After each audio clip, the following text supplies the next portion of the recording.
Valmir, primeiro, cara, obrigado aí por ter aceito o nosso convite. Pessoal, falando, né, o Valmir, ele é Software Principal no Mercado Livre, que, veja se eu falei certo, tá, Valmir? Equivale a um Technical Director, ó, um diretor técnico, né? Se a gente É isso aí. fizer uma Isso. equiparação, né? E muito legal ter você aqui com a gente, obrigado aí por ter aceito o convite. E tenho certeza que o que você vai trazer hoje vai agregar muito aí na vida de toda essa galera e também da gente aqui que está aqui para te ouvir, tá?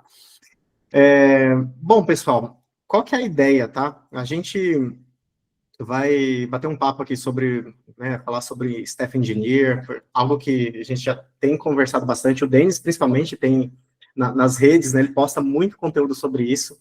E a gente achou por bem trazer esse tema também para esse espaço com vocês, que eu acho que vai ser bem bacana, e ter essa troca de experiência, tá? A gente pode, em algum momento, se vocês quiserem, mais ao final, a gente pode também tirar algum espaço para dúvidas, né? E aí, enfim, a gente vai coordenando isso de forma bem tranquila, e aí acho que vai ser um espaço bem proveitoso com todos nós. Bom, Valmir, eu tenho algumas perguntas para você, são perguntas tranquilas, tá? Mas que eu acho que é de grande importância e de grande valor para o que a gente tem vivenciado no mundo da tecnologia atual, né? E, bom, a gente fala bastante sobre, né, Staff Engineer, esse termo, ele tem sido mais frequentemente utilizado, né, por pessoas de tecnologia.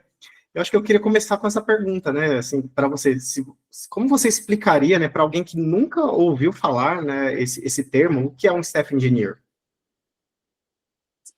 Boa, boa. É, acho que o termo de Stack Engineer, por incrível que pareça, é um termo até que antigo, né? Ele não é novo, mas ele virou meio hypado, né? De uns 7 anos para cá, mais ou menos, 7, 8 anos para cá. E depois do livro do Stack Engineer, né? Do Wilton.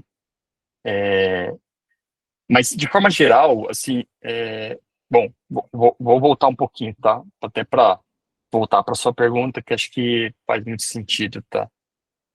Eu tenho, bom, como você falou, eu sou Principal Engineer aqui no Mercado Livre, né?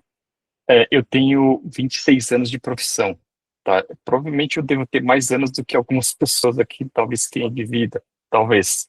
Pela carinha aí do William, não sei, talvez eu tenha mais tempo do que ele tem de vida, mas o ponto que eu queria trazer para vocês aqui é que a questão de um Staff Engineer ou de um Staff Principal, depois a gente vai explorar um pouco mais isso, ele transcende um pouco a questão só de um desenvolvedor propriamente dito. Então, respondendo um pouco da sua pergunta, Wesley, basicamente o Staff Engineer, ele nada mais é do que um Dev Senior também, só que ele é um cara muito robusto, é um cara muito sênior, que tem algumas funcionalidades, vamos dizer assim, algumas adjacentes ao seu papel, como liderança, como mentoring, como gestão, só que uma gestão chamada gestão de influência. Guardem exatamente esse termo, que a gente vai discutir um pouco mais sobre isso depois. É um agente de mudança, né? Ele coordena projetos cross. Então, ele é um papel extremamente importante e muito estratégico para empresas que têm espaço de ter um staff engineer. Então, em resumo, ele é um desenvolvedor também, é um desenvolvedor sênior, só que com essa capacidade de uma liderança envolvida, onde ele consegue influenciar pessoas, consegue influenciar time, consegue fazer influências de tomar decisões também para a empresa, entre outras coisas mais, tá? Então, em resumo, é isso, tá?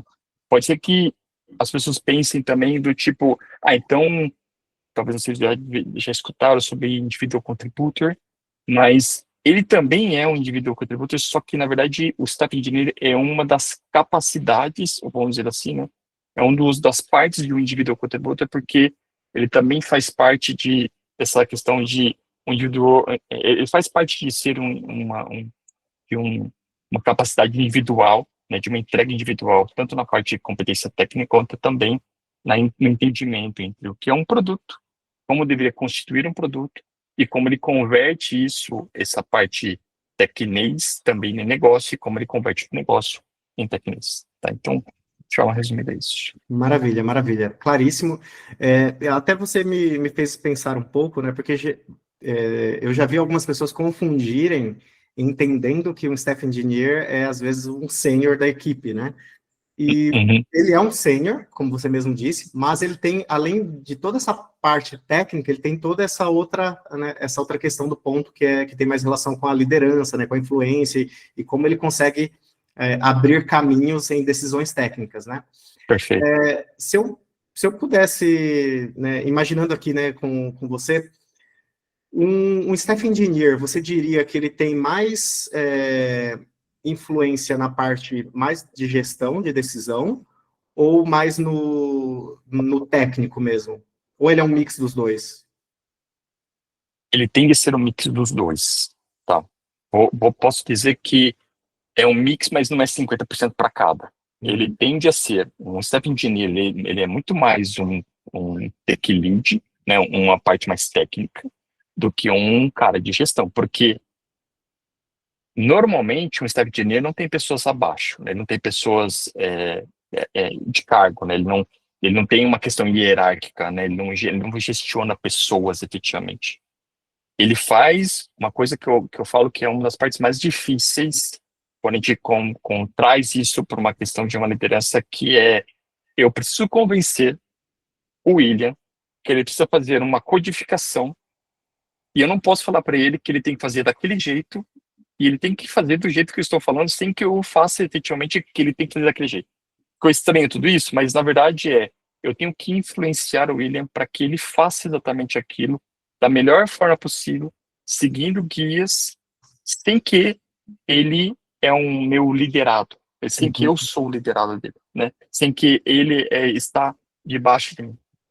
Então, quando a gente vai para uma estrutura de time, o staff engineer, ele não é efetivamente um desenvolvedor, ele não atua efetivamente como desenvolvedor. Ele pode sim codar, ele deve codar, porque a partir do momento que você sente como o time trabalha, você consegue entender. Como a gente vai falar mais para frente, né, sobre débitos técnicos, a gente vai em como que ele influencia isso, como que ele vai entrar numa mesa de discussão sobre a gestão de conflito, onde eu tenha pessoas querendo fazer mais funcionalidades, mas eu preciso resolver coisas técnicas, mas eu preciso entender o que o pessoal está querendo, mas ao mesmo tempo também preciso fazer um refactor de código, preciso fazer uma nova arquitetura.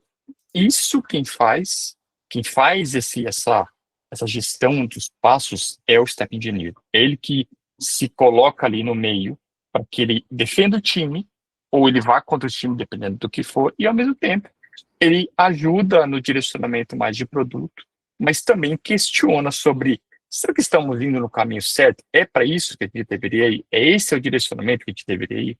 Sendo que ele, como ele tem essa competência técnica com alto nível, ele consegue saber se alguma coisa que ele está direcionando como produto vai influenciar diretamente no impacto que ele vai fazer no sistema, né? Então, ele não é um desenvolvedor, mas ele atua como em algumas partes, mas ele tem sim essa gestão de influência muito forte para fazer com que o time trabalhe, sem que a gente também faça questão de imposição, porque também é uma outra parte que é, a gente tende a ir para uma linha muito mais de lideranças, líderes versus chefes, né? Então, o líder, o staff engineer, ele é um líder, então ele direciona.